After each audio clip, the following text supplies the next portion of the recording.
Fraction.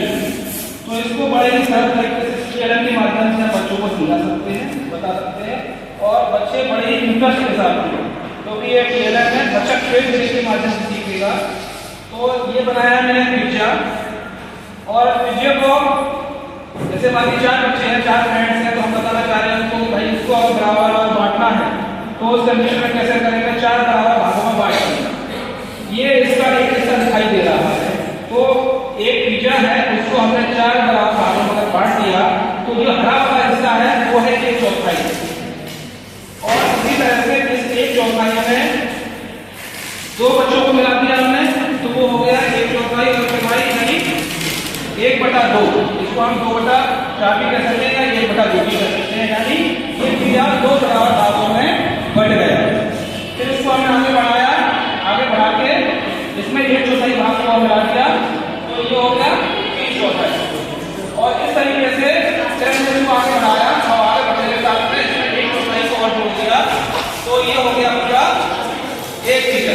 तो इसको बच्चों को इस तरह से बता सकते हैं कि प्यारे बच्चों कि इसी एक पिज्जा को या एक रोटी को अगर हमने 4 बराबर भागों में बांटा, तो प्रत्येक हिस्सा क्योंकि 1 रोटी है और उसके हिस्से कितने किए हमने 4, तो जो 1 रोटी है उसको हमने लिखा ऊपर और उसके भाग कितने किए हमने 4, तो 1/4।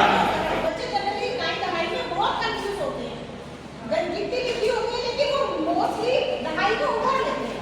तो इससे बच्चों को क्लियर हो जाएगा कि इकाई के अर्थ हमारे ये है और उसके बाद में प्लस करनी है जो दहाई करनी है, तो ये कॉन्सेप्ट उनको क्लियर हो जाएगा। और इसके अलावा वो संख्या खुद से बनाएंगे, संख्या बनाएंगे सीखेंगे, खेल खेल में सीखेंगे, बनाएंगे। तो ये हमारा 1 में 1 जोड़ा, तो ये हो गया हमारा 11, फिर 12, 18, 19 और ये 52 में से 36 घटाना। मोस्टली लोग होगा के संख्या को घटाने के लिए जो इकाई के क्रम है उसमें से अगली संख्या दहाई में से हासिल लेते हैं, लेकिन यहाँ बिना हासिल लिए इस क्रम को कर सकते हैं।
अच्छा कलर का ज्ञान करेगा, ये कलर कौन सा है, ये कलर क्या है, इस तरह से ये पिपेट बना है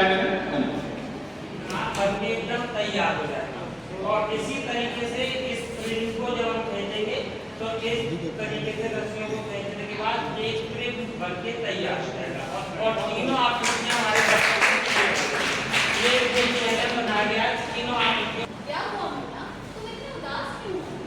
अरे दीदी क्या बताऊं, मैडम हिंदी की क्लास में संज्ञा, सर्वनाम, विशेषण, क्रिया ये सब चीजें बताती रहती हैं। मैं समझने की कोशिश तो करता हूँ पर खुद से समझ नहीं आता। अरे मुन्ना, इसमें क्या परेशानी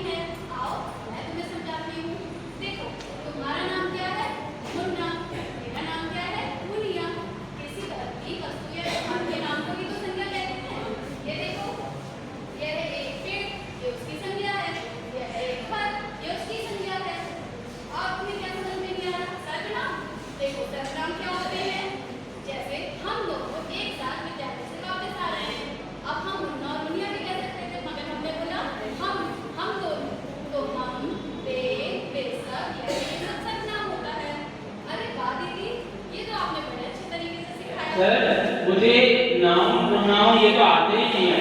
अब बताओ मुझे मैं क्या करूं क्या करूं क्या करूं? तो मैंने कहा सुनो बेटा सुनो, नाउन वो होगा है जो भी हम देखते हैं, जो भी कुछ हम देख रहे हैं, महसूस कर रहे हैं, दर्शा रहे हैं, ये सब सब नाउन है, ठीक है?